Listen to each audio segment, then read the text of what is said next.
Muy bien, estamos cerrando entonces el mes de octubre de este seminario de CIPEX, el mes de octubre dedicado a derechos humanos, desarrollo sustentable y el concepto y la realidad del trabajo. Y vamos a hacer un cierre de lujo con Emilce Cuda. Emilce es doctora en teología, miembro de Claxo, profesora universitaria, y hace 2 meses es la cabeza de la Comisión Pontificia para América Latina. Así que le vamos a pasar la palabra a Emilce, que es realmente a lo que hemos venido hoy. Así que Emilce, todo tuyo.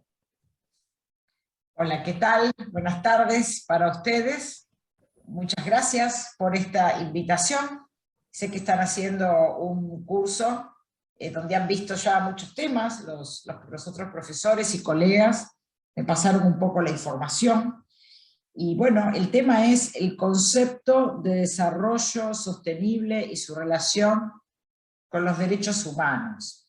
Pero hay mucho material que ya vieron, por ejemplo, el modo de producción industrial, ¿no? O sea, cómo se va dando ese avance, cómo se va dando esos cambios, y cómo esos cambios son la causa de lo que la encíclica Laudato Si llama la crisis ecológica socioambiental. Es importante aclarar esta palabra, porque lo digo en todas las conferencias que doy, lo decimos, la crisis ecológica no tiene que ver con lo ambiental solamente. Incluso hasta el Papa salió hace poco a dar un video explicándolo. O sea, la palabra ecológica tiene que ver con toda una lógica de un ecosistema, que implica lo ambiental y lo social. Entonces la crisis ecológica no es solamente una crisis ambiental a causa de un modo de producción industrial que ha dado un salto tecnológico cualitativo y que tiene consecuencias de gravedad, sino que también es una crisis social, porque ese modo de producción entró en una fase que de alguna manera atenta, de una manera fuerte, atenta contra la vida en el planeta. Es decir, no solamente contra lo ambiental, con la contaminación, con el cambio climático, con la deforestación y con todo lo que eso implica, sino también en lo social, porque ese salto tecnológico provoca desempleo, como ya lo vieron también en la clase que tuvieron sobre el trabajo como cuidado y como cuidado de la casa común. Así que están al tanto de eso. Y también hablaron del problema de la industria y del consumo, ¿no? Toda esta relación que se da de un proceso industrial que tiene que ver con generar un consumo en las personas, y un consumo que se convierte en parte del comportamiento habitual, o sea, una compulsión a consumir cualquier cosa, es decir, está cambiando los hábitos de las personas, está tocándonos a nivel antropológico. No es solamente consumir un servicio o un bien que uno puede comprar en el mercado. Tiene que ver con un consumo compulsivo de la información, con un consumo compulsivo de las actividades del entretenimiento, una hiperacción. O sea, lo que se perdió también en la sociedad, y es algo de lo que habla bastante el Papa Francisco, es la capacidad de contemplación. Hemos perdido la capacidad de no hacer nada, del ocio, ¿no? Del que nos hablaban los filósofos. Y eso es muy grave, porque eso produce daños a nivel personal, a nivel psicológico, a nivel laboral, daños sociales, destruye relaciones. No solamente, si ustedes ven los jóvenes en un bar no hablan, porque cada uno está todos sentados en una mesa con su celular, pero eso también pasa en las estructuras políticas. Al perderse el trabajo, se pierde la capacidad de organización política, porque deja de haber palabra pública, como decía Hannah Arendt, deja de haber contacto entre los cuerpos. Entonces todo eso se empieza a encadenar y produce esta crisis ecológica, ¿no? Que llamamos ambiental y social. Ahora el Papa Francisco dice que esa crisis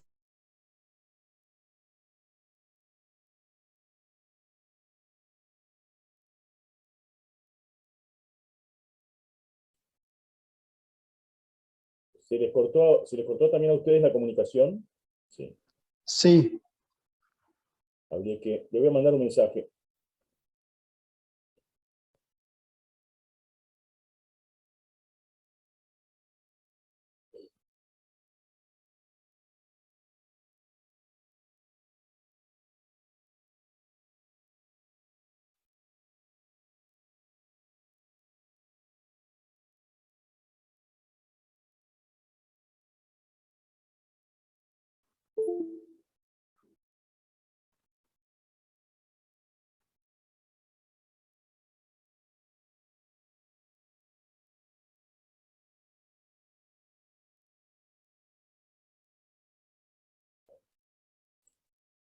Le acabo de mandar un mensaje a Emilce, vamos a ver si lo ve. Salió del Zoom, así que quizás ahora se suma de nuevo. Así que esté atenta. Claro, puede ser que se haya dado cuenta entonces.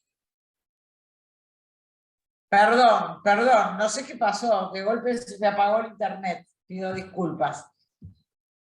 Y esta vez no, esta vez la causa de esta crisis tiene que ver con una causa humana, como ya lo vieron a lo largo de las clases anteriores. Entonces, como tiene que ver con una causa humana, también la solución es humana. Esto es importante porque estamos en un momento de mucha angustia, de mucha desesperanza que puede convertirse en desesperación.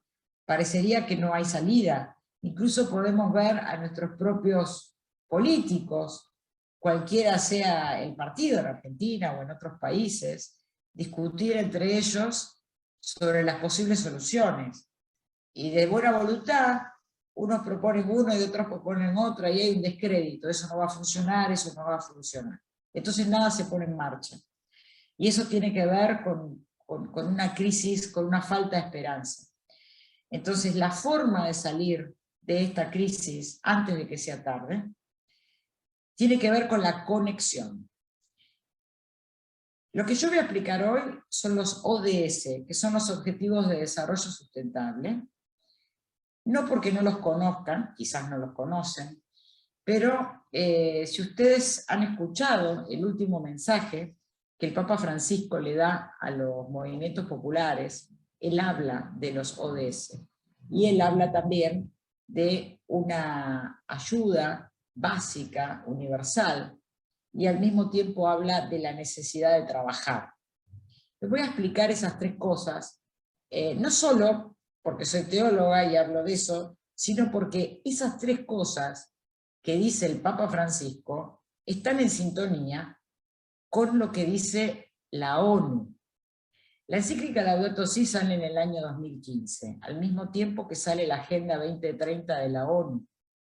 O sea que no es que es un Papa que de la nada saca una encíclica por crisis ecológica. Es la preocupación de la época, no solamente en una institución como es la Iglesia Católica, sino en instituciones internacionales de la ONU. Entonces la Agenda 2030 tiene un gran paralelo con la encíclica Laudato Si, y lo voy a explicar.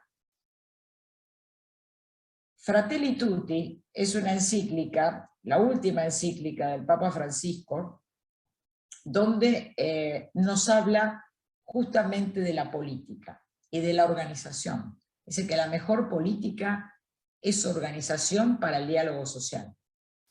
Pero al mismo tiempo la OIT sacó en el 2019 un informe de la Comisión Mundial que se llamaba El futuro del trabajo.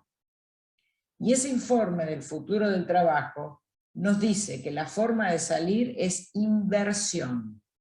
Invertir en tres cosas: en formación, en capacitación y en organización.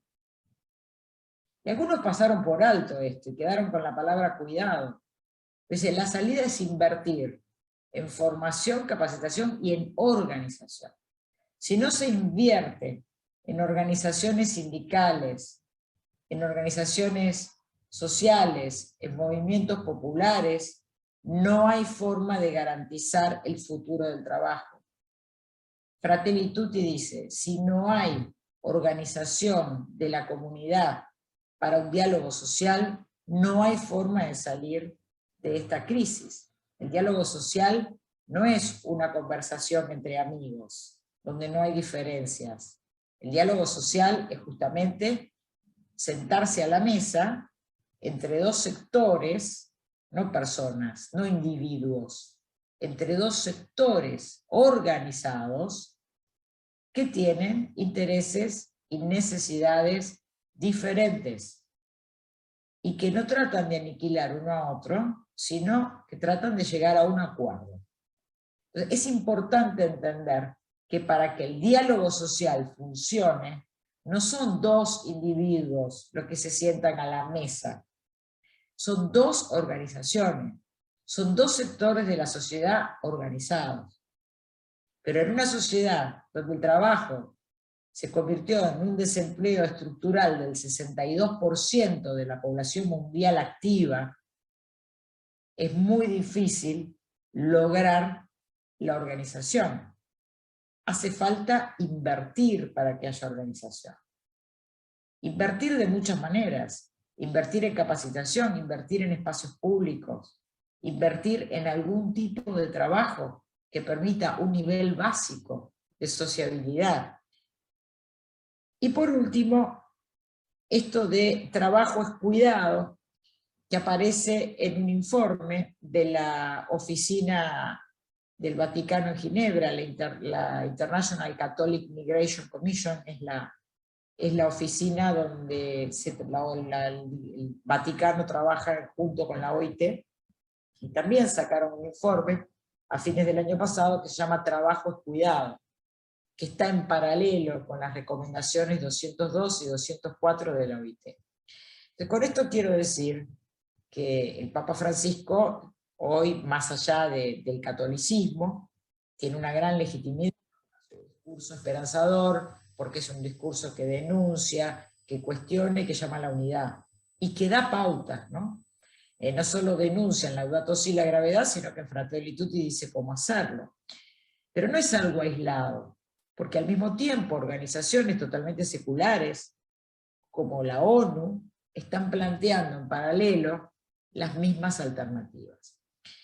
Entonces yo les quiero mostrar por un ratito nada más los ODS, para que veamos,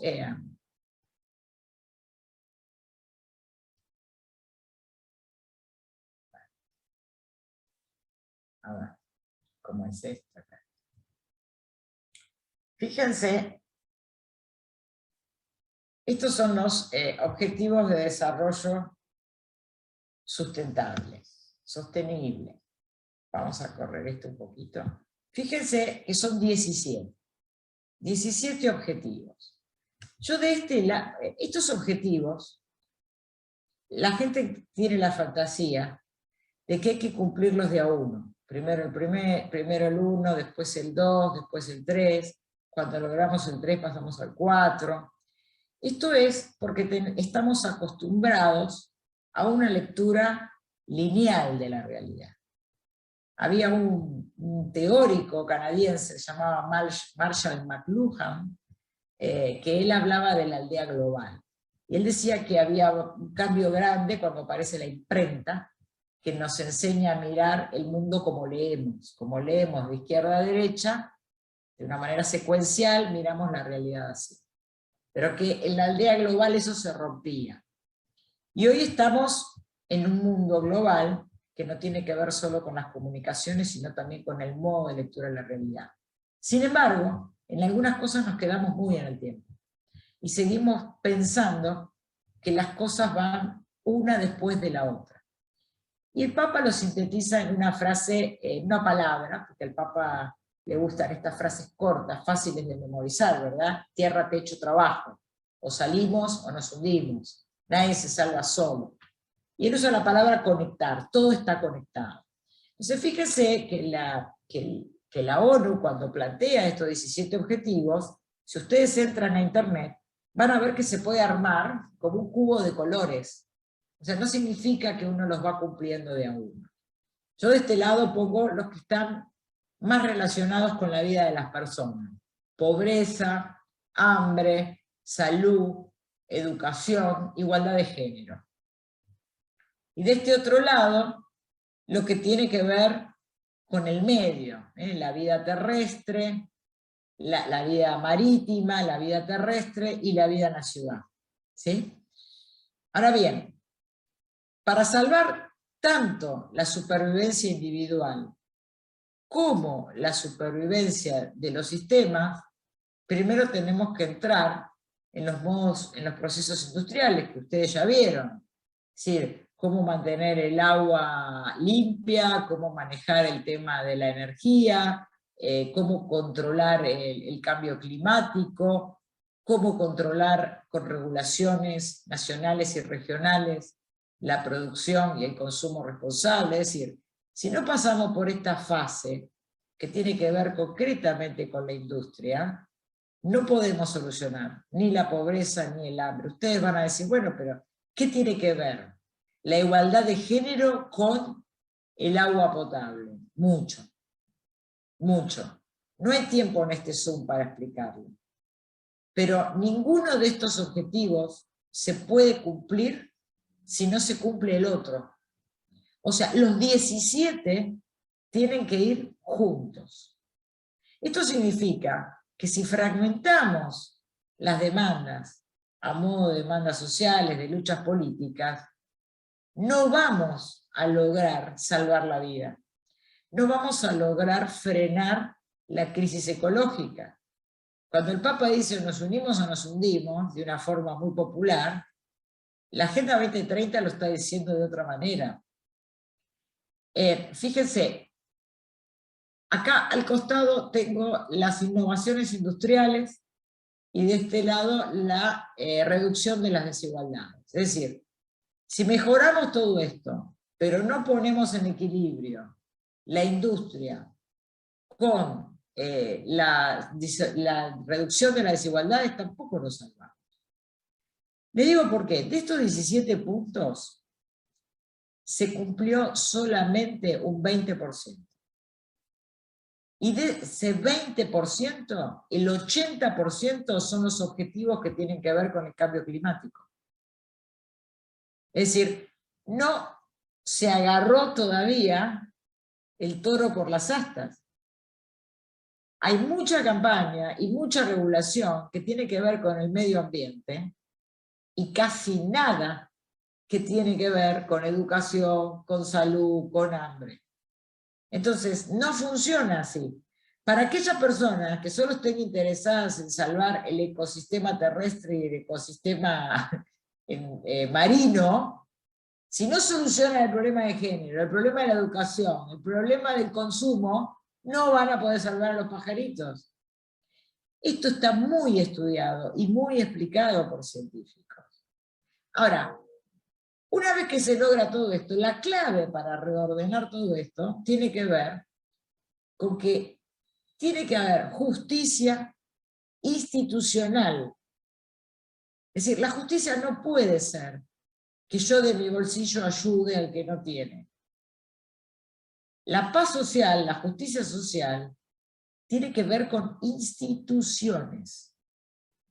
El salario tiene que ser una institución. ¿Cuánto cobro yo al mes?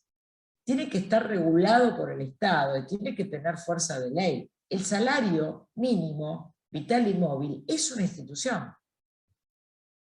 Las instituciones no son solamente la Iglesia Católica, no. Las instituciones son las conquistas sociales convertidas en ley. Es decir, aquellas necesidades que fueron reclamadas, que el Estado las reconoce como derecho y las convierte en una ley. Ahí tenemos una institución. Entonces, si todo esto no alcanza la forma de una institución, tampoco sirve.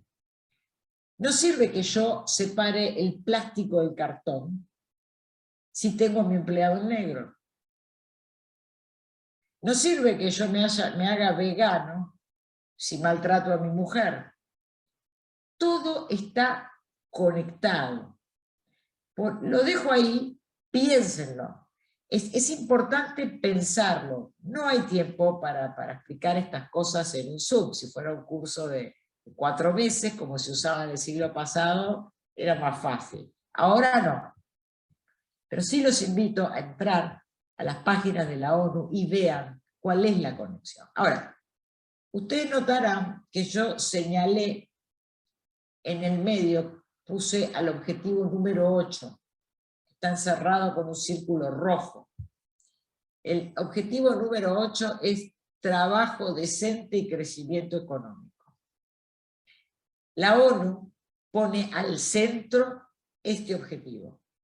Es decir, para que todos los otros objetivos se cumplan, hay que empezar por este.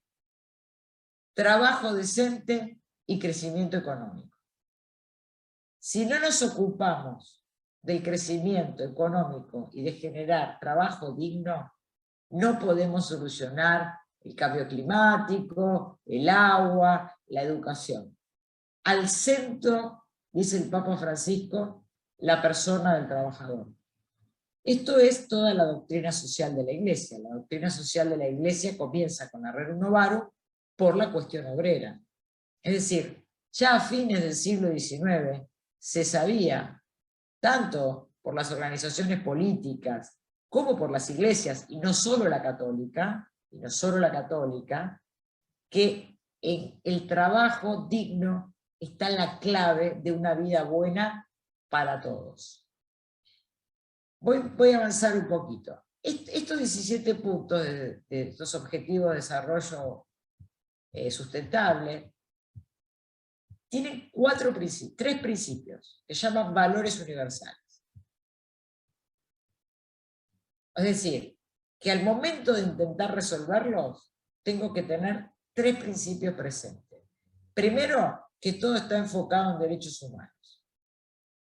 ¿Eso qué significa? Que cuando yo me ocupo de los pajaritos, el principio por el que me ocupo de los pajaritos son los humanos. Porque si falta una especie, se termina la vida en la Tierra. Si se contamina el clima, los primeros que se ahogan son los que viven en las zonas marginales. Si viene el huracán, las casas que tiran son las de cartón. Si viene una pandemia, los primeros que pierden la escuela son los pobres. Si viene una pandemia, los primeros que se perjudican son los que no tienen techo. Entonces, fíjense, resolver cualquiera de estos temas tiene que ver con lo humano. No es que nos ocupamos del planeta y no nos importan los humanos.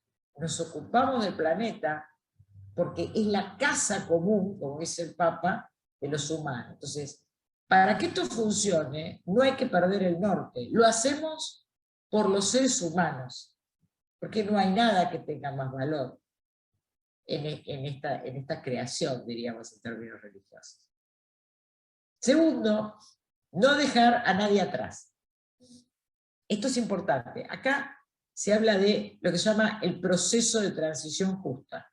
La OIT lo llama la transición justa. Es decir, estamos en un cambio de época, estamos en un salto cualitativo tecnológico, donde nada va a ser igual. Ya pasó esto en la humanidad. Ya hubo saltos tecnológicos que modificaron todo. Es decir, cuando se da un salto tecnológico significativo, como fue la llegada de la pólvora a Occidente, obliga a que todos estos estados feudales que se estaban matando entre ellos se unan en un estado y enfrenten otro enemigo externo. Pues esa unidad es la diferencia de la que habla el Papa, eso pasó. Ahora, dice, ese proceso, ese salto tecnológico lo cambia todo. Cambia el modo de producción, cambia los modos de enfrentamientos bélicos, cambia las formas políticas. Las formas políticas responden también a esos cambios tecnológicos. Entonces, no va a ser nada igual. Esta fantasía de querer volver a la normalidad es una fantasía, porque nos angustia mucho no saber qué es lo que viene. Ahora, por eso se habla de que hay una transición. Hay una transición. Estamos en una gran transición. Pero esa transición que no podemos evitar sí podemos hacer que sea justa. Es decir, tenemos que tratar de que este paso del trabajo manual al trabajo robotizado sea de la manera más justa posible. Es decir, si yo elimino puestos de trabajo porque lo reemplazan las máquinas y eso aumenta la productividad y achica los costos, esa renta excedente tengo que devolverla al Estado a través de políticas fiscales y financieras para que el Estado pueda invertirla en formación, capacidad y organización, que es lo que expliqué al comienzo. Eso es una transición justa. Ahora, eso requiere de mucho esfuerzo, porque tal cual está el panorama hasta ahora, está institucionalizado. Estas instituciones hacen que los procesos que se están dando siguen siendo legales. El problema es que no son legítimos si dejan al 61% de la población afuera. Entonces, no se está en contra de la tecnología. Está muy bien si una máquina puede aliviar el trabajo que hace un cuerpo humano. Pero ese cuerpo humano entonces ahora puede dedicarse a hacer tareas mucho más creativas, mucho más dignas.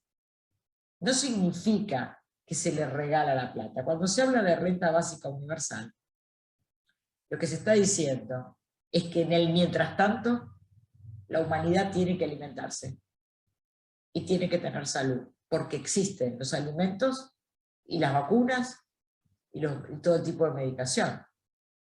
Pero es un mientras tanto. ¿Por qué? Porque si una persona no trabaja, se deshumaniza. Y esto es lo que quiso decir el Papa cuando en su último discurso pide una garantía básica universal, pero por un tiempo. Luego la gente tiene que trabajar. ¿Por qué?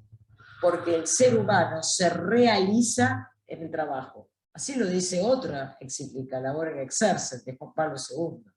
Es decir, que yo entro en un proceso de humanización, es decir, brillo como un humano cuando muestro en todo mi esplendor aquello que me caracteriza, que es la creatividad. Somos seres creativos, no somos plantas, no somos conejos. Me encantan los conejos y las plantas, pero somos seres humanos, tenemos creatividad, pudimos construir de manera colaborativa entre generaciones y pueblos todo este mundo, con toda la ciencia y con todo el arte y con todas las instituciones que ello implica. Eso es creatividad. Cuando yo impido trabajar a más de la mitad de la población mundial, le estoy impidiendo la posibilidad de lo que llamamos dignidad humana, es decir, hacer aquello para lo cual un ser humano está, si quieren, diseñado. Entonces, cuando decimos que el trabajo dignifica, no estamos hablando de los pobres solamente. No se trata de mandar a los pobres a trabajar para que sean mejores. El trabajo dignifica a todos e indigna a todos los que no trabajan, sean pobres o ricos, porque estamos en una fase de capitalismo financiero donde también queda fuera del trabajo los empresarios, que venden sus empresas y ponen su capital en la timba financiera. Entonces, el no trabajar, ¿vieron cuando la gente dice, puse la plata a trabajar en el banco? La plata trabaja por mí. Bueno, pero es que vos tenés que trabajar. Pero no en el sentido peyorativo de andar a trabajar, vago. No, no. Hay que trabajar. Pero el trabajo no hay que entenderlo como una actividad que es un castigo. Eso es explotación, no trabajo. Trabajo es la posibilidad de hacer cosas creativas, de que me esperen todos los días en un lugar porque tengo algo necesitan de mí, mi colaboración, mi saber, me necesitan, como un médico que lo esperan en la sala, ¿no? Lo están esperando al doctor, porque le duele el cuerpo y el doctor sabe cómo hacerlo. Bueno, todos tenemos un saber que otros necesitan. pero no podemos pensar que no hay una persona que no tiene nada para hacer, porque eso es muy triste, que a nosotros, en este mundo, nadie nos valore nada, que lo que hacemos no sirva para nada, que nadie sea capaz de darnos una recompensa por nada que podemos hacer. Eso es la muerte de los procesos humanos. Entonces, por eso el trabajo está al centro, porque es constitutivo de la esencia de lo humano. Y por eso acá, este segundo valor dice, no dejar a nadie atrás. Ahora bien, así como los 17 puntos van juntos, la clave de estos objetivos de desarrollo sustentable y sostenible es que vamos todos juntos. Es muy gráfico lo que estoy diciendo, pero no es que primero llegamos nosotros y después te ayudo. Esto no es como en el avión, que dice, bueno, si pasa algo en la cabina, bajan 2 máscaras, ¿no? Primero póngasela a usted y después ayude al compañero, dicen en el avión, ¿no? No, acá no es así. Primero se pone la máscara al adulto y después atiende al menor que tiene al lado. Esto no es un avión. Acá es todos juntos. No es que primero yo me salvo y después veo cómo saco al otro del pozo. No funciona así. Tenemos que salir todos al mismo tiempo. No dejar a nadie atrás es el principio fundamental de la ONU, de la Agenda 2030. Si dimos un paso y en ese paso quedaron atrás 1 millón, tenemos que volver. Tenemos que pasar todos. También hay mucha explicación sobre esto, técnica. Se lo puede explicar un economista, se lo puede explicar un ministro de Industria, se lo puede explicar un especialista en educación, se lo puede explicar un abogado laboral. Es decir, hay un trabajo interdisciplinario donde cada persona, cada especialista puede dar razones, y de hecho las dan, y están disponibles en la red, videos, conferencias, papers, donde nada puede quedar atrás para que esto se cumpla. Ahora bien, esto tiene una relación con, y con esto creo que, no sé, la hora que es para no aburrirlos, no, todavía estoy bien. Esto tiene una conexión con lo que se llama los principios sociales del discernimiento social de la Iglesia. Quizás muchos de ustedes escucharon hablar de estos conceptos que ahora pasaron a ser polémicos, porque como el Papa Francisco los dice en sus conferencias, en sus discursos, y si esto, o sea, esto es un tema hoy de universidades católicas y no católicas, pero no se conoce lo que significa eso, la doctrina social de la Iglesia, entonces aparece que el Papa es comunista, ¿no? Que está en contra de la propiedad privada y defendiendo... No es así. Hay 4 principios de la doctrina social de la Iglesia, que son dignidad humana, destino universal de los bienes, solidaridad y subsidiariedad. Estos principios se elaboran en la historia, a partir de ese documento que se llama la Rerum Novarum, fin del siglo XIX, pasando por un montón de otras encíclicas sociales, de las cuales la última es Fratelli Tutti. Es decir, que todos los pontífices han trabajado este tema de la doctrina social, y estos principios no son inventados. No es que alguien se levantó un día a la mañana, o algunos, y dijeron, vamos a ponernos estos objetivos, los inventan de la nada, y después vamos a molestar a todos los que no quieren cumplirlos. No, en realidad estos principios se elaboran a partir de la realidad. Es decir, en la medida que uno se va situando en el conflicto social que genera el agonismo para tantos millones de personas, y se empieza a ver cuál es la causa y cuáles las posibles soluciones, se fueron elaborando estos 4 principios. Por supuesto que hay que ponerles contenido, porque todo el mundo dice, vamos por el bien común, hay que garantizar el bien común. Sí, pero ¿cuál es el bien común? ¿No? Hay que defender los derechos humanos. ¿Cuáles son los derechos humanos? Esos son grandes títulos. Le tenemos que poner contenidos. Y esos contenidos son situados. Porque de acuerdo a las necesidades, los conflictos de cada momento histórico, esos derechos humanos van a ir cambiando. Siempre son derechos humanos. Pero ¿a qué tiene derecho un humano en el 2021? A fines del siglo XIX, no podíamos decir que un ser humano tenía derecho a la conectividad, porque no existía. Entonces, derecho humano era comer y tener un techo. Hoy derecho humano es acceder a la tecnología, que no es solamente un celular o una computadora, es una vacuna es tecnología también. Entonces, ojo con la lucha contra la tecnología, porque también en este consumismo barato terminamos creyendo que tecnología es solamente una máquina que elimina puestos de trabajo. Ojo con eso. Estamos luchando por una vacuna es tecnología. Un celular, una computadora, es hoy un derecho de los humanos. Porque no es que una computadora y un celular lo inventó Apple o Google. Para que Apple pueda hoy ofrecerme un teléfono celular, hubo una acumulación de conocimiento de 6.000 años.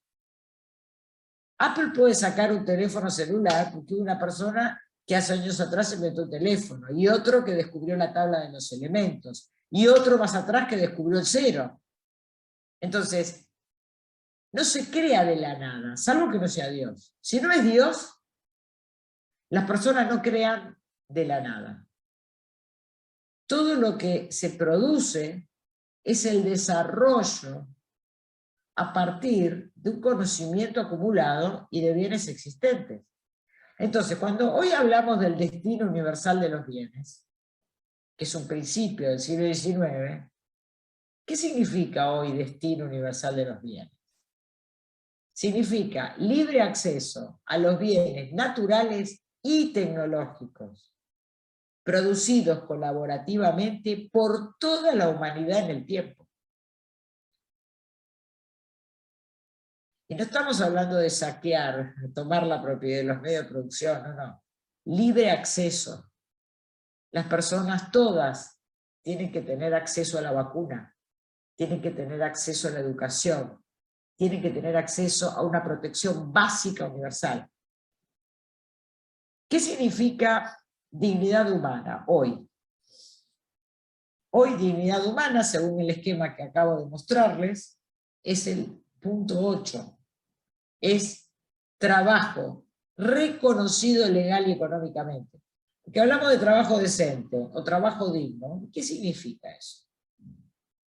Bueno, en términos concretos, trabajo decente o trabajo digno es que toda actividad laboral sea reconocida por el Estado como trabajo de manera legal y de manera económica. Es decir, que el Estado reconozca mi actividad como trabajo, ese reconocimiento legal, y que tenga un salario justo y una protección social, educación y salud, pago, es decir, garantizado económicamente.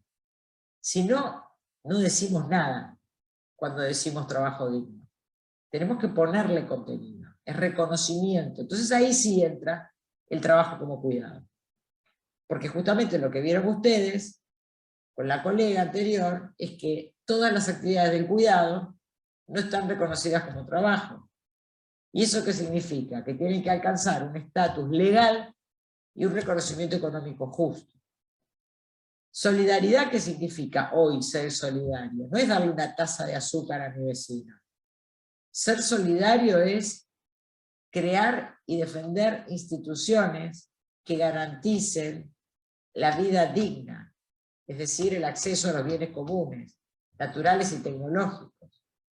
¿Y qué significa el principio de subsidiariedad? Vamos a traducir esto. Significa participar políticamente. Ahora, Participar políticamente no tiene que ver solo con ir a votar cada 2 o 4 años. O sea, participar políticamente, participar de manera subsidiaria, significa participar efectivamente en los procesos de toma de decisiones sobre los modos de producir, consumir, distribuir y reinvertir los bienes y servicios. Fíjense este último. No solamente significa que voy a distribuir la plata. No, no. También voy a opinar sobre qué se está produciendo. Si lo que se está produciendo me da vida o me está matando. Hay cuerpos deformados por los alimentos que están comiendo. Participación en dónde se va a reinvertir la renta. Esa renta se va a reinvertir en extraer energías limpias, en una producción que no contamine, o se va a reinvertir en más contaminación, más extractivismo, fuga de las riquezas naturales en divisas. Entonces, participación política es mucho más que elegir un presidente, sino sentarse a la mesa de la toma de decisiones económicas. Si nosotros logramos todo esto, estamos hablando en serio de un cambio ecológico. Y estamos hablando en serio de qué significa desarrollo sostenible. Si no, repetimos como loritos las frases que dicen todos, pero quedamos estancados. Bueno, hasta acá lo que le quería compartir y bueno, me parece que podríamos ahora dialogar un poco.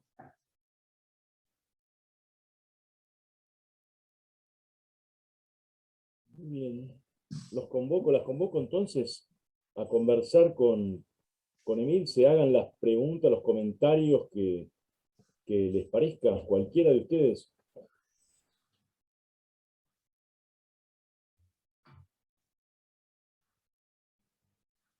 Bueno, voy a empezar yo entonces.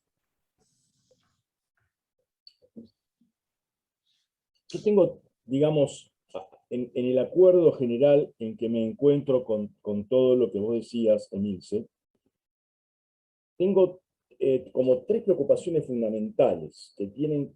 La primera de todas, que es la que más me angustia en términos generales, ¿no? Es la siguiente. Vos hablaste de organizar para desarrollar el diálogo social, y al definirlo dijiste que esto implica que haya voluntad de diálogo y no de aniquilación entre las partes, ¿no?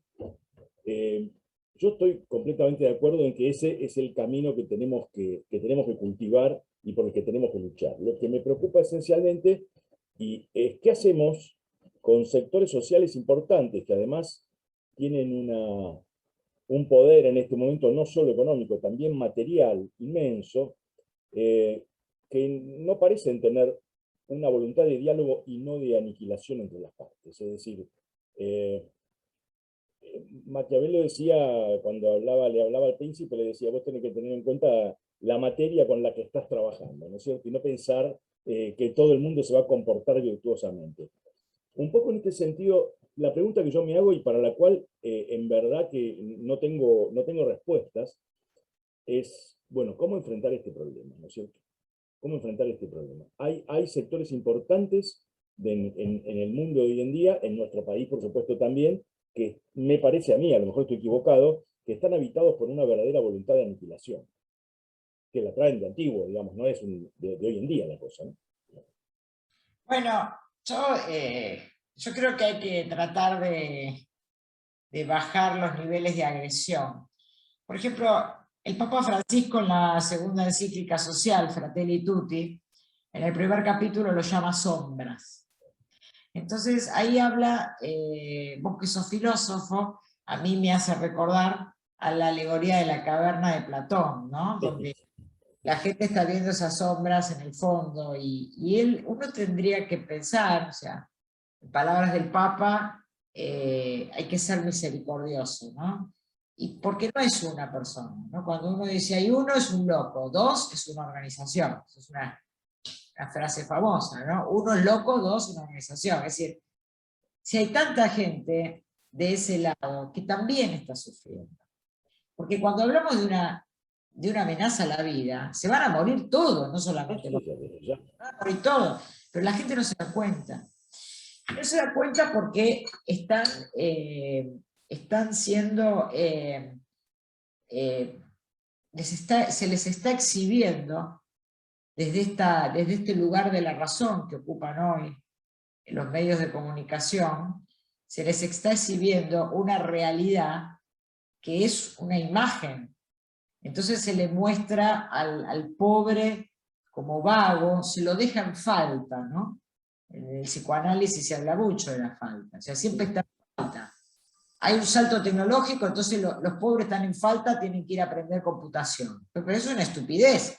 Aunque vayan a aprender computación, si la máquina eliminó 3 puestos de trabajo, aunque yo vaya con el certificado de que aprendí computación, no me van a dar trabajo. O sea, no pasa. A veces no puedo creer cómo gente inteligente habla en esos términos. Entonces, fíjense, estamos todos metidos en un mundo de imágenes. El Papa lo llama ideología, en el sentido de eidos, ¿no? La ideología contraria a la teología, ¿no? O sea, eso que están adorando no es un Dios finalmente, es una idea construida ni siquiera por una persona. O sea, el gran enemigo es un sistema. Y si nosotros entendemos esto, que el gran enemigo es un sistema que pone en esta posición de terror, el Papa dice, nos venden un mundo inseguro para que nos aislemos, nos desconectemos, nos encerremos en los country, y luego vienen y nos venden la seguridad. Nos venden armas, nos venden las maras en Centroamérica, ¿no? Que protegen barrios. Entonces, yo no creo que hay que pensar en que hay personas que quieren aniquilar al otro porque son malas. Este es un sistema de relaciones destructivas, no constructivas. Es un sistema de relaciones deshumanizantes, no humanizantes, deshumaniza. Y nos deshumaniza a todos, incluso el que logró cuidar hasta hoy, su trabajo. Fíjense que es el primero en reaccionar porque no haya una renta básica universal, porque está aterrado. Y porque cree que mañana, y en el fondo sabe, van por él. Entonces, por eso se habla de formación y educación, ¿no? O sea, la ética es algo que se desarrolla culturalmente. Lo primero que aparece es el terror, ¿no? Ante lo desconocido de una arañita le quiero pisar. Y si uno calcula lo que mide una arañita y lo que mide un ser humano, la arañita no va a hacer nada. Pero como es algo desconocido, tiendo a aniquilarlo. Lo que hace que me ponga en el lugar del otro y entienda su situación y vea que por ser distinto no es una amenaza de muerte, es la educación. Pero el problema es que no es cualquier educación. No pasa solamente por ir al colegio. El problema es qué me enseñan en el colegio. O sea, ¿qué enseñan a los economistas que salen de las universidades? Entonces, el problema, el Papa dice, es un cambio cultural. O sea, va más allá de un cambio matemático. Cuando él habla de la economía de Francisco, que se refiere a la economía de Francisco de Asís, invita a pensar una nueva economía. Entonces, al principio todos entendieron que los que tenían que ir eran los economistas, los que habían estudiado economía en la universidad. Y llevó 1 año y medio de proceso para entender de que la economía es la administración de los recursos vitales. Y realmente todos somos economistas, porque todos tenemos que hacernos cargo de lo que pasa. Entonces él dice, es un cambio cultural, es cambiar el chip, es cambiar la forma de ver el mundo, dejar de verlo de manera lineal y empezar a verlo de manera global, empezar a ver todo conectado. Bueno, esa sería es la única salida, es la única. Ahora, si estuviera Maynard Keynes acá, me diría, bueno, pero en el largo plazo todos estamos muertos, ¿verdad? ¿Qué hacemos ahora con este que tengo encima y me va a matar? Bueno, ahí hay que aplicar el golpe táctico, porque tengo que sobrevivir hasta mañana, pero no por eso dejar de pensar una estrategia a largo plazo. Papa dice, la estrategia es la unidad. La unidad significa no que todo, dame tu mano hermano, si todos somos hermanos y nos vamos a querer, no. Tener la grandeza de sentarse sabiendo que hay diferencia y ver, acordar. Bueno, no te estoy diciendo nada nuevo con esto. No te estoy dando una solución, a vos por supuesto que no, porque sos filósofo, pero quizás a la gente que nos esté escuchando tampoco. Pero bueno, la salida es el cambio cultural. ¿Y cómo? Bueno, como es todo nuevo, hay que construirlo. Es lo máximo que puedo decir, ¿verdad? Muy bien. ¿Quién más quisiera preguntar algo, decir algo, hacer un comentario? Ale, Manuel, dale. ¿cómo estás? Bueno, pido primero disculpas, estoy en transporte. Ale sabe que bueno, es la hora que estoy saliendo del trabajo, que fue bueno, un tema central hoy, pero no me lo quería perder. En primer lugar, agradecerle a Emilce por tomarse este tiempo para compartir con nosotros desde el observatorio. Y en segundo lugar, digo primero eso, la verdad que siempre sirve mucho escuchar y la verdad que aporta mucho a la reflexión para la acción, todo lo que decís. Y te escuchaba y pensaba en la última conferencia que dio el presidente Putin en el Club de Valdai, que se une anualmente. Y él planteaba ahí algo que vos decías y que realmente me parece que es una preocupación de algo que también había planteado Perón allá por la década del 50, de cómo podríamos decir la transformación tecnológica llevaba no solo a las transformaciones tan veloces que no permitían al hombre adaptarse, sino que inclusive lo que plantea Putin ahora es que llevan a inclusive a dificultar establecer las fronteras en lo que es humano y lo que no es humano. Y a plantear nuevas conceptualizaciones de cosas que todavía no se pensaron quizás. Eso por un lado, ¿qué reflexión tenés alrededor de eso? Y después por otro lado me parece que hay viejos debates que se transforman en nuevos otra vez y que es muy importante pensarlos con lógica del siglo XXI, y retomo el discurso de él que habló en primer lugar la necesidad de reconstruir el Estado, y el Estado como articulador, podríamos decir, de los conflictos de intereses entre capital y trabajo que en los últimos 40 años se han desbalanceado a niveles inauditos, ¿no? Donde vemos que una pandemia, el 1% más rico de la población mundial se llevó prácticamente toda la riqueza generada a lo largo de la pandemia. Donde vemos que más de 500 millones de personas están cayendo en hambre. Donde, bueno, el salario real perdió, donde se destruyeron millones de puestos de trabajo. Las expectativas de recuperación son moderadas. Creo que rediscutir el rol del Estado y en eso reconstruir el entramado social que permita reconstruir el trabajo como ordenador social y un orden justo en definitiva, creo que son parte de los debates esenciales y permanentes, porque el problema es que en todo esto que vos decías, de que todo va todo junto y todo va de la mano, me venía a la cabeza la idea de la armonía y el equilibrio. Y en eso pensar también un orden que sea justo, a diferencia de el caos que nos propone, nos lleva la rapiña financiera internacional.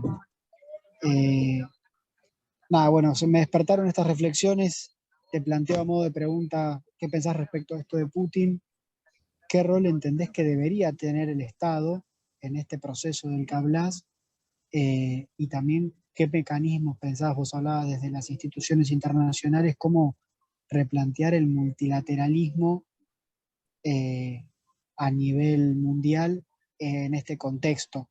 Me interesaría saber tu mirada. Así que muchas gracias, Emilce, y gracias por compartir con nosotros.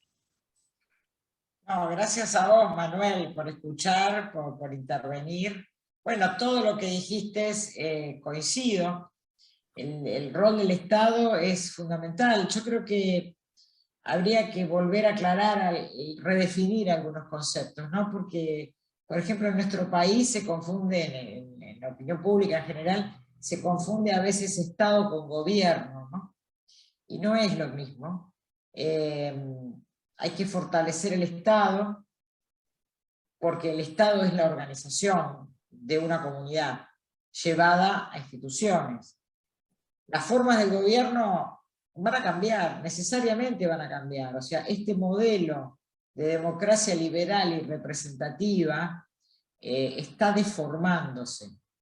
Y quiero aclarar, uso adrede la palabra deformar, porque la forma, la política es una forma. La política es una forma, es la forma que adquiere un grupo de personas que viven juntas y que de acuerdo a ciertas condiciones se conforman, ¿no? Y esta forma que adquirió de gobierno el sistema liberal, hoy no está funcionando, porque era un sistema partidario donde ya es muy difícil organizar partes cuando más de la mitad de la población mundial no tiene una parte de la parte, diría Rancière, ¿no? La parte de los que no tienen parte de esa Rancière. Entonces hay que pensar el Estado, pero no hay que pensarlo como el gran monstruo, me parece a mí, o como la cosa esta monolítica que puede ser totalitaria, porque sí se lo está pensando así. Sí hay sectores neofascistas que están utilizando todo este problema de la pandemia para controlar en realidad movimientos migratorios que tienen origen económico. En nuestro continente latinoamericano las migraciones no son migraciones de refugiados por problemas políticos o por crisis ambientales. En nuestro continente los migrantes están totalmente desprotegidos porque justamente la migración económica, que es la de los trabajadores, como no cae bajo la categoría de refugiados, no tiene ningún tipo de legislación.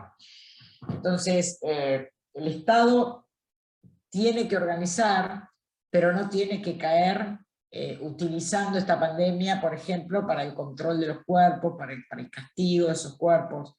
Entonces, por eso se habla de las instituciones intermedias. Ese es el modelo subsidiario del que hablaba, ¿no? En Argentina se habla de la comunidad organizada, pero no es algo solo de Argentina. Es decir, esa subsidiariedad es cómo las comunidades se van organizando de modo que se pueda fortalecer el Estado, pero que al mismo tiempo se lo limite para no caer por el pánico que me da la amenaza de muerte, dándole todo el poder a cualquier loco que aparezca candidateándose. Eso es muy peligroso. Están en amenaza, hay una amenaza a la seguridad de Estado.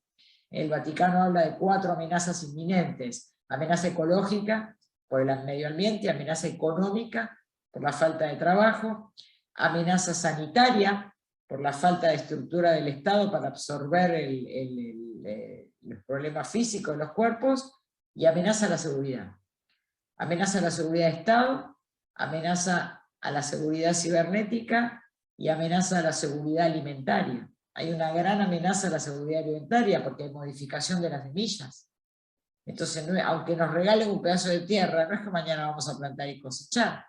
Entonces, el rol del Estado, Mariana Mazzucato, una economista de origen italiano, pero profesora de la Universidad de Columbia, ella publicó un libro que se llama El Estado Emprendedor, por ejemplo, ¿no? Por hablar de una economista que no es una economista ortodoxa, pero tampoco es una economista heterodoxa, pero está en el medio, digamos. Y ella defiende ese rol del Estado, el Estado como instituciones, ¿no? Que seguramente van a cambiar las formas de gobierno, seguramente. De hecho, están cambiando las formas de organización. La forma de organización ya no es partidaria, sino de movimientos. Y eso es muy distinto, porque el movimiento no se mueve por representación, sino de cuerpo presente. Es otro modo de llegar al Estado. Entonces lo que decís es muy pertinente, y sí estoy de acuerdo con esos cambios tecnológicos que cambian a las personas, ¿no? Sí, empecé justamente diciendo eso. esta sociedad industrial produce un consumidor, pero es un consumidor que se está autofagocitándose, ¿no? Está consumiendo a sí mismo. Hay cambios, podemos ver la moda, por ejemplo, ¿no? Si uno ve la moda, hoy la moda en las grandes ciudades del mundo, es una moda, parece que todos son pijamas. ¿Y por qué? Porque tiene que ver con cambió el estilo de vida, de trabajar en la casa, de comer más y engordar, ya esas siluetas no se pudieron mantener en la pandemia. Digo, un tema menor, que hay que mirar esos datos, hay que mirar en la estética habla por sí misma y por supuesto que nos cambió y va a cambiar mucho más. El tema es cuánta flexibilidad vamos a tener para poder ir acompañando ese cambio, que es lo que se llama transición justa, y no entrar en una resistencia que lo único que va a hacer es acelerar la estocada final, porque eso es lo que va a pasar. Es lo que se me ocurre, Manuel, ojalá tuviese una reflexión que hago a partir de lo que dijiste y por lo que leo, ¿no? Muy bien. Seguimos entonces. Carolina, Salvador, Agustina, Lucía. Alejandro, hay una pregunta en el chat Muy de bien. Matías García. ¿La querés leer, ya que está? Dale, Leo. Pregunta, ¿en qué medida es conciliable una moral de la dignidad humana dentro de los parámetros de mercado? Desde una perspectiva teológica, en San Mateo, la narración del reino de los cielos, como una viña donde su dueño paga con un denario el trabajo tanto de aquellos que trabajaron todo un día como a quienes trabajaron solo una hora, lo ilustra con la insatisfacción del trabajador, que considera injusto haber trabajado todo un día y recibir el mismo pago de los que solo lo hicieron una hora. Es decir, el cálculo de utilidad con el que razona el trabajador de la metáfora está contrapuesto a la moral de dignidad humana de quien paga a todos por igual para que así todos puedan satisfacer sus necesidades. Entonces, ¿puede tener lugar la moral de la dignidad humana dentro de un mundo regido por el cálculo de utilidad de costos y beneficios? Eso es todo. Bueno, es casi... Bueno, eso se merecería otra conferencia, pero sí, porque yo creo que no hay que, así como no hay que confundir Estado y gobierno, tampoco hay que confundir mercado con capitalismo. O sea, no toda forma de mercado es capitalismo. Había mercado antes del capitalismo. El capitalismo es una forma que asume el mercado a partir de un salto tecnológico que es el modo de producción industrial. Puede haber un mercado no capitalista. El intercambio de bienes y servicios no es algo malo. Puede haber alguno que abuse más, quiera sacar más provecho, que explote, o sea, que le pague menos a sus colaboradores o aprendices, y aún así no estaríamos en el capitalismo. El capitalismo es otra cosa. Es otra cosa. El capitalismo toca la vida, toca el bios, se mete en los cuerpos, se mete en las relaciones amorosas, se mete en las relaciones del conocimiento.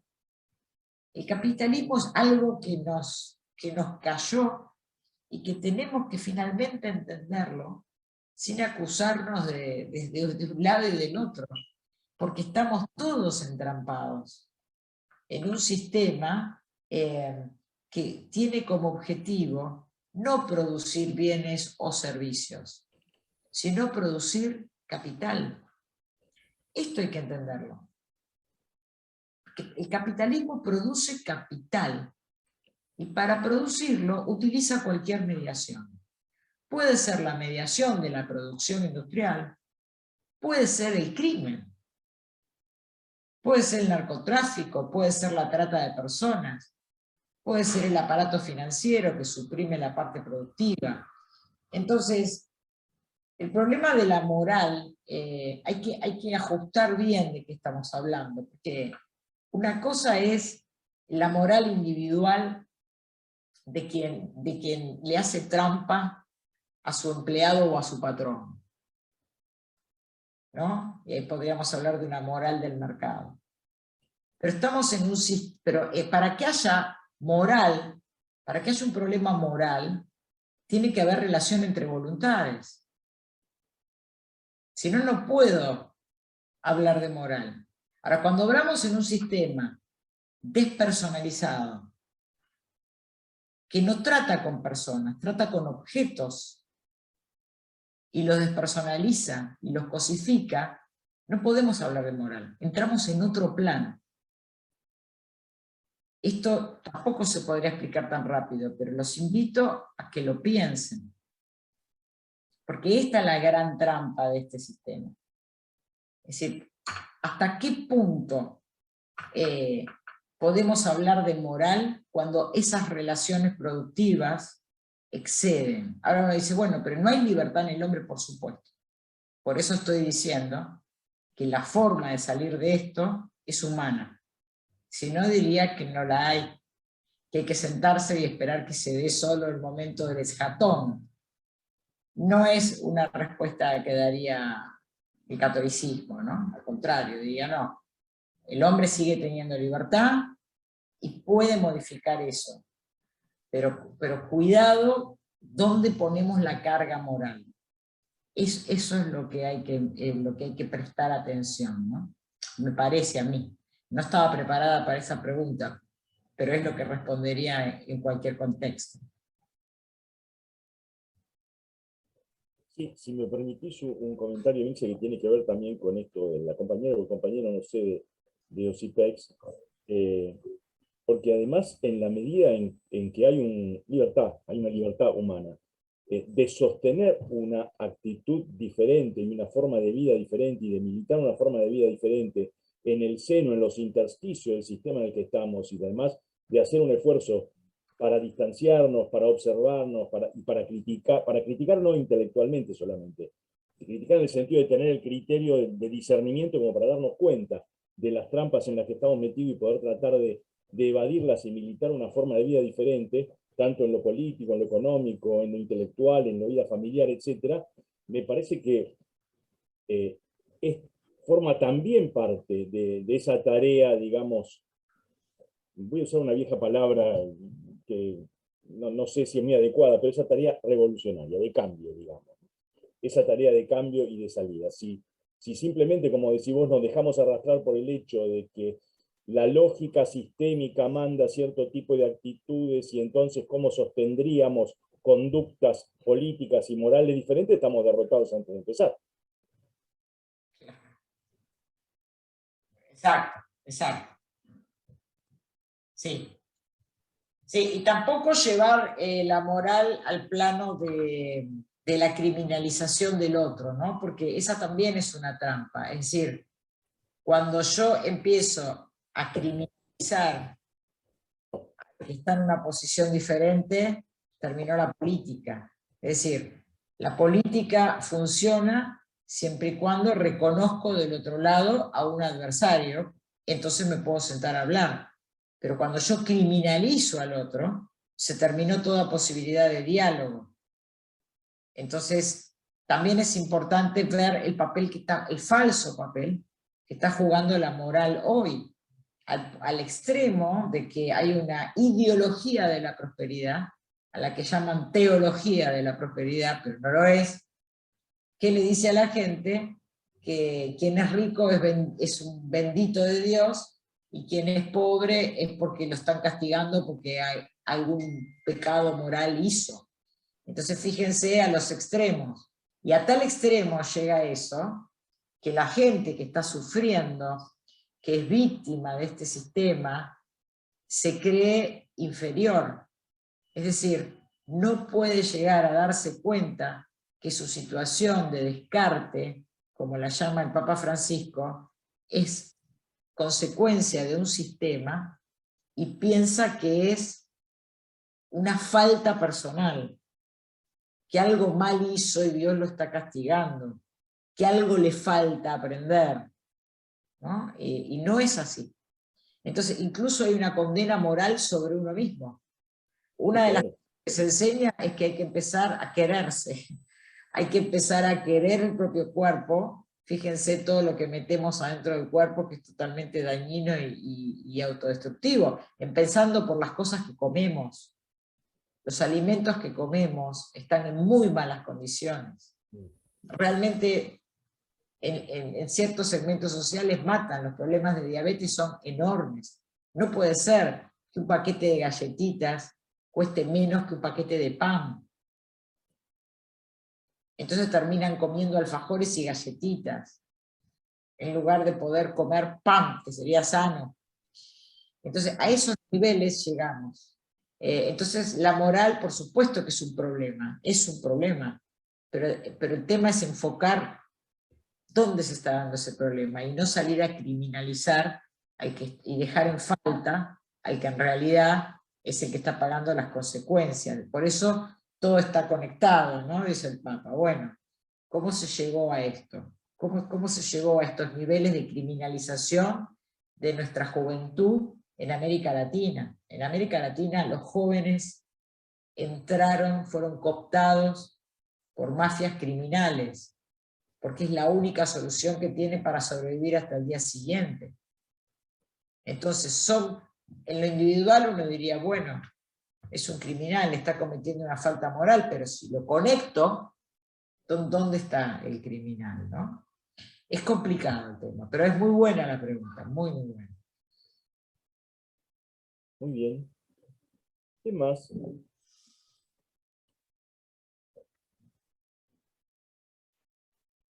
Salvador. ¿Cómo les va? Muy buena la presentación, Emilce. Muchísimas gracias por toda la explicación y la fui viendo de apartes. Me estoy mudando por eso.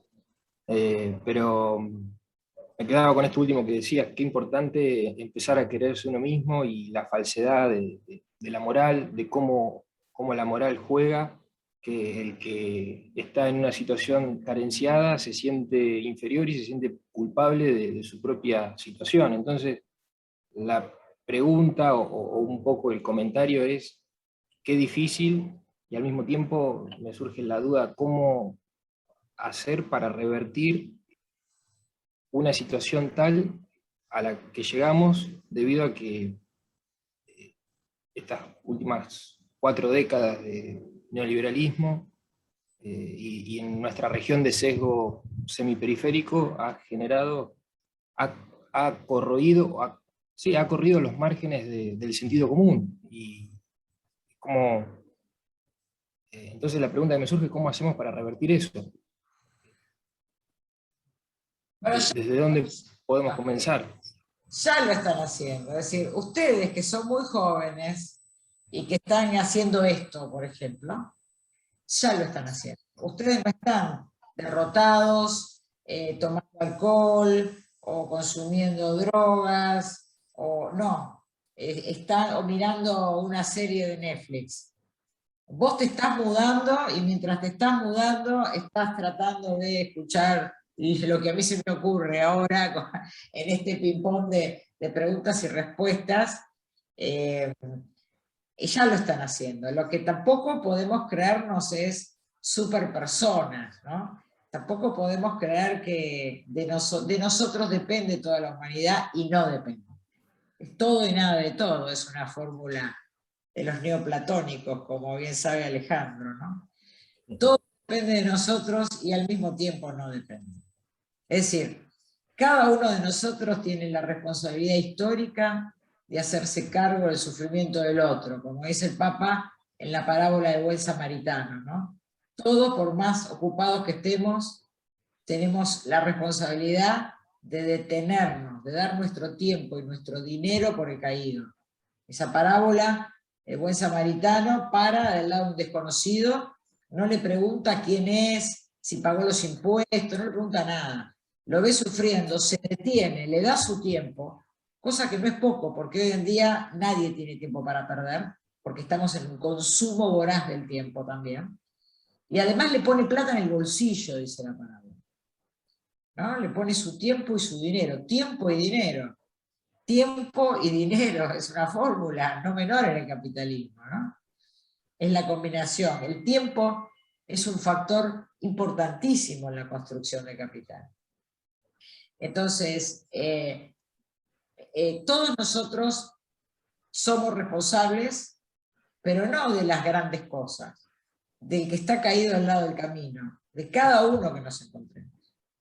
Entonces, por nosotros pasa todo, y al mismo tiempo no pasa. Pasa todo porque si todos los que estamos acá, incluida yo, que para mí es la 1 de la madrugada, y no tengo mi tiempo para hablar con ustedes, y ustedes para escucharme, o para criticarme, o sea, no tienen por qué estar de acuerdo con lo que digo, no tengo la ciencia infusa, pero es mi responsabilidad, y hago lo que creo que está mejor.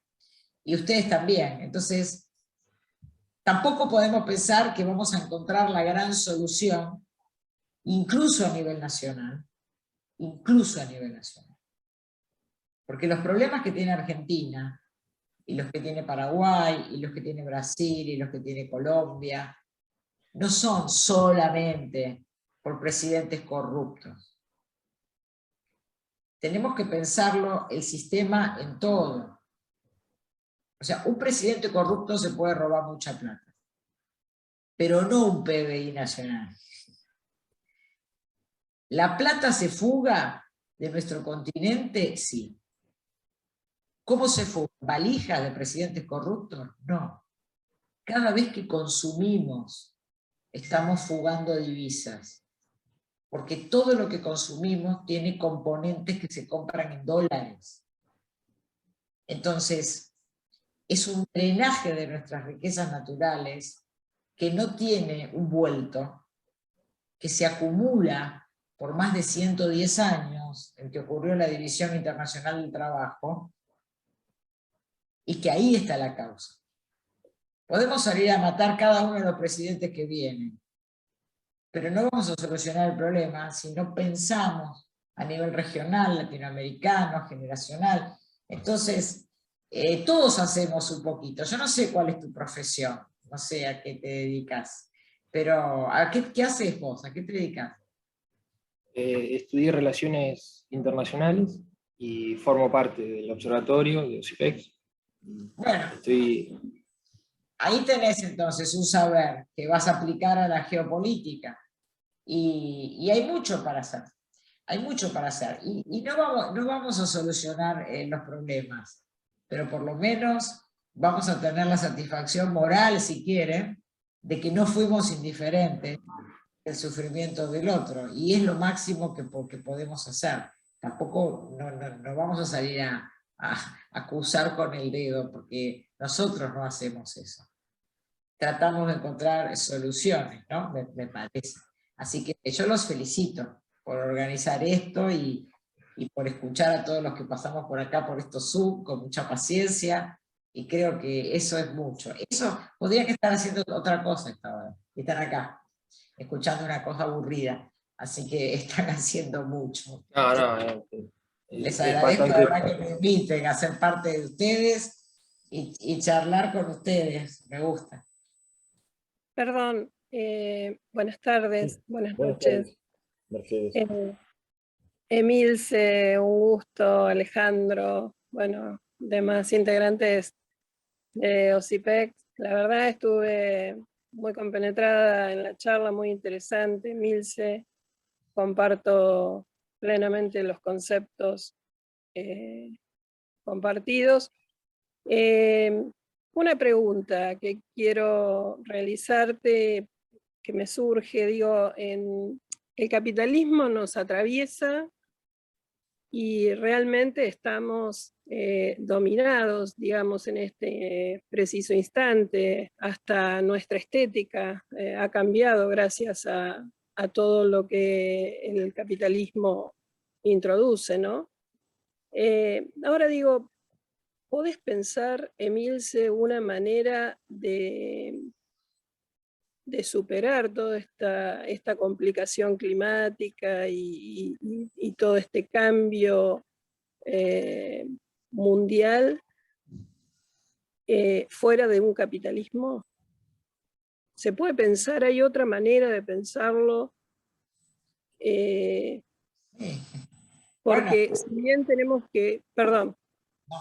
Adelante, adelante. digo, si bien tenemos un Estado que debemos reformularlo, porque es como decís, las formas de gobierno cambian, pero por ahí hay que establecer un Estado más fuerte, con instituciones más poderosas o más fuertes. Ahora, todos estamos atravesados por una lógica capitalista, y yo creo que la manera de salir de esto no está dentro de esa lógica. ¿Cuál es la lógica para poder superar todos estos cambios climáticos y todo lo que vamos camino a chocarnos un iceberg, ¿no? Bueno, yo voy a citar al Papa. El Papa Francisco, él habla de una ecológica y no de una economía. Claro. Él habla de otra lógica. Él dice que hay que cambiar de andanivel. Justamente, tu pregunta es clave. Estamos en el capitalismo, tenemos que sustraernos a esto. No es fácil, porque ninguno de nosotros está fuera de este sistema de relaciones. Porque este sistema de relaciones está constituyendo hoy nuestra realidad. Pero es una falsa realidad. O sea, es como una gran película. La forma de salir es cambiando el modo, es irrumpir en ese modo de relaciones, que son relaciones de desconocimiento, son relaciones de división, son relaciones de desvalorización, y tenemos que entrar en otra lógica. Tenemos que empezar a conectarnos entre nosotros con otra lógica. Por eso cuando Alejandro me hizo la primera pregunta, ¿cómo va a ser posible el diálogo social si del otro lado nos quieren aniquilar? Bueno, no todos. bueno, pero por generalizar, por supuesto. Bueno, no podemos entrar en esa lógica. Yo tengo que tener la apertura de pensar, esta persona está en esta trampa. ¿Cómo hacemos para conectarnos con esa persona? O sea, no podemos, el Papa dice, o nos unimos o nos hundimos. Entonces, tenemos que lograr la manera de llegar al corazón de ese otro que no se quiere sentar en la mesa con nosotros y ver cómo se sienta. Y también pensar que esa persona también tiene que salir de esa lógica. Los empresarios no son los enemigos. Si a mí me dicen, ¿cómo armar una empresa para generar puestos de trabajo? Yo no sé. Yo sé dar esta perorata todas las noches, pero no sé cómo generar puestos de trabajo. Yo les digo a los demás que hay que generar puestos de trabajo, pero yo no sé cómo hacerlo. Yo sé trabajar, pero no sé cómo administrar dinero. No sé cómo hacer crecer una renta, no lo sé. Y hay gente que no sabe dar esta perorata, sí, con cierto sentido y verosimilitud, pero sabe conducir una empresa. Hubo gente que no echó a sus empleados en el medio de una crisis terrible como fue la pandemia, y supo cómo equilibrarlo, y se las ingenió. Entonces, a veces también pensamos que el empresario es un enemigo. No, los necesitamos todos los saberes. Pero hay un sistema que nos pone como enemigos. Nos pone como enemigos. Y eso es lo que... Hay gente buena y mala, como diría mi abuela. Hay gente buena y mala en todos lados, sí, por supuesto. Pero tenemos que ver con claridad esas categorías. Es otra lógica. El Papa dice, es otra lógica. Estamos en la cultura de la muerte y tenemos que entrar en la cultura del encuentro. Él lo llama así, cultura del encuentro. Fíjense que las palabras son distintas, pero siempre es lo mismo. Unidad en la diferencia. O nos unimos o nos hundimos. Todo conectado, cultura del encuentro. Es decir, hay que buscar el diálogo. Hay que buscar el diálogo. Y bueno, es eso. Ah, pero no se puede, tarda mucho tiempo. Bueno, por eso el Papa habla de iniciar procesos de transición. Porque no es de un día para el otro, es un proceso que puede llevar generaciones. La OIT habla de proceso de transición justa. Bueno, ¿y en el medio qué hacemos? Bueno, en el medio, garantía básica universal, provisoria. Porque aunque yo miren, fíjense este ejemplo. Aunque logremos que todos los estados del mundo legislen una garantía básica universal, es decir, a toda persona que viene a este planeta va a tener garantizado el techo, la comida. Eso, aún así, es un espanto. Porque no somos mascotas. A mi mascota le garantizo la comida, el agua y el techo. El ser humano no puede vivir con una mascota. Tiene que tener acceso a la producción y a la creatividad, porque no es una mascota. Entonces, va más allá de comer. No estamos peleando por comida. Estamos peleando por la...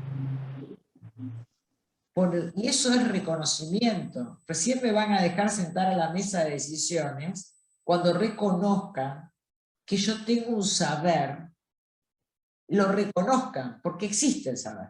Si yo no me morí de ayer hasta hoy, es porque alguien pagó por algo que yo sé hacer. Si no, yo estaría muerta.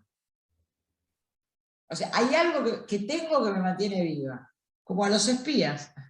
¿Vieron? Cuando capturan a un espía, sobrevive, o la persona que cayó prisionera, mientras no cuente lo que sabe. Cuando se les trajo ese saber, se lo liquida. O sea que si no nos liquidaron desde ayer a hoy, es porque hay algo que hacemos que vale. El problema es que no se contabiliza ese aporte. No está contabilizado en ningún lado. Entonces parece que no hice nada. Entonces fíjense, es cambiar la forma mentis, la forma de pensar. Cómo uno a uno, todos los días, con el que está en el camino, ¿no? Claro, esto suena muy frustrante, porque uno dice, bueno, pero si ese es el final de la película, me voy del cine, ¿no? Porque si yo hago todo esto y no voy a ver en 2 años los resultados, ¿para qué lo hago? ¿No? ¿Para qué va a estar Salvador haciendo esto? ¿Pero qué me está diciendo esta mujer? ¿Que no voy a cambiar nada? Chao, me voy. Bueno, ahí está la responsabilidad moral. ¿Nos quedamos o nos vamos? Claro, Emilce, yo lo que veo también en esto, si bien todos tenemos una responsabilidad moral, yo lo que veo es que los tiempos se nos agotan, digo, todo está anunciando de que tenemos que cambiar nuestra forma de vivir y de cuidar nuestra casa común, que es nuestro planeta, porque se nos acaba la vida en este planeta. Entonces, los tiempos de consensos deben ser aún más acotados. Digo, no podemos estar todo el tiempo en disputas, en controversias con el otro, sino que tenemos que llegar a un punto de encuentro y de consenso, como vos lo decís. Ahora, pareciera imposible desde la política misma, ¿no? Cómo funciona, como desarticuladora de instituciones, digo, deformadora de instituciones, y me asombra que no tengamos la capacidad de poder reflexionar sobre esta situación, que es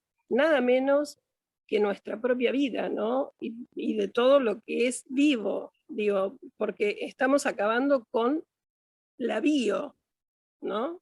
Con lo bio, con la vida. Pero igual nosotros somos privilegiados, porque hace 1 hora y media que estamos reflexionando sobre esto. Hay gente que no se dio cuenta todavía.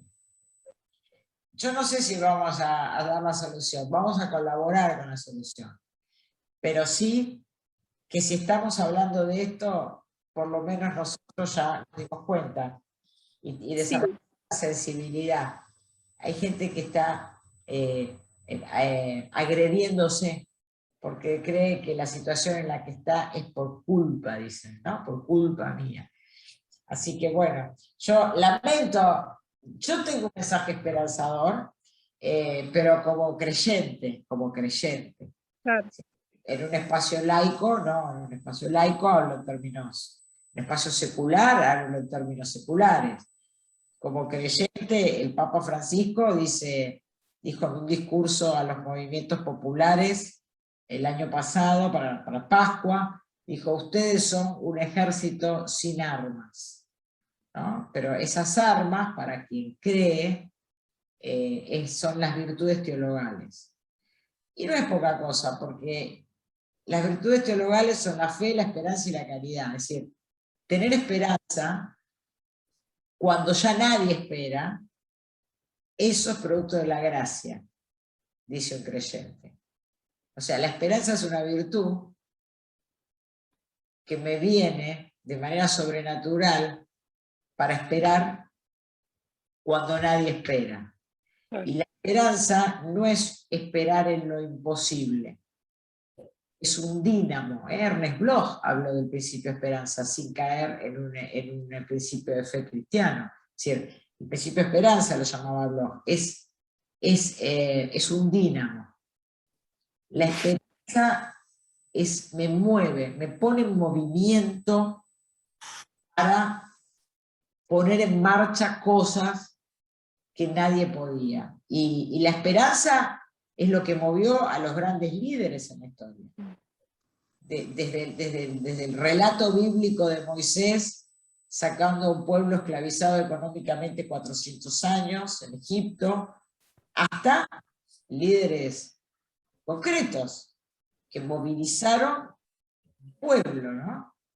Y bueno, eso es una respuesta, pero eso es una respuesta en parte desde la fe y en parte desde la filosofía, como el caso de Bloch.